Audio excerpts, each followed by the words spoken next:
સિંધુ અમારો છે, આ નદીમાં કાં તો અમારું પાણી વહેશે કાં તો ભારતીયોનું લોહી વહેશે।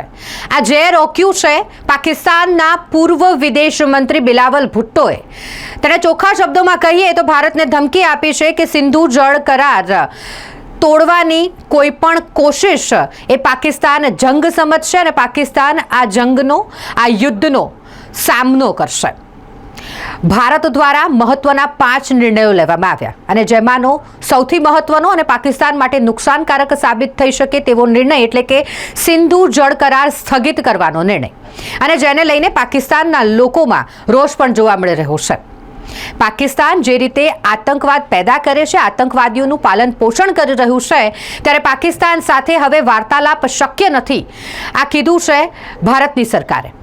જે આતંકવાદને પોષતું હોય તેની સાથે વાતચીત થઈ જ ન શકે અને માટે વાતચીત કર્યા વગર ભારતની સરકાર દ્વારા મહત્વના 5 નિર્ણય લેવામાં આવ્યા અને જેમાંનો એક નિર્ણય એટલે કે સિંધુ જળ કરાર સ્થગિત કરવાનો, સિંધુ જળ કરાર રદ કરવાનો નિર્ણય અને તેને લઈને જ પાકિસ્તાનના નેતાઓની એક બાદ એક પ્રતિક્રિયા સામે આવી રહી છે અને તેઓ ભારતને ધમકી આપી રહ્યા હોય તે પ્રકારનું ઝેર ઓકી રહ્યા છે। જાહેર સભામાં પાકિસ્તાનના પૂર્વ વિદેશ મંત્રી બિલાવલ ભુટ્ટો પણ કંઈક આવું જ કરતા નજરે પડ્યા।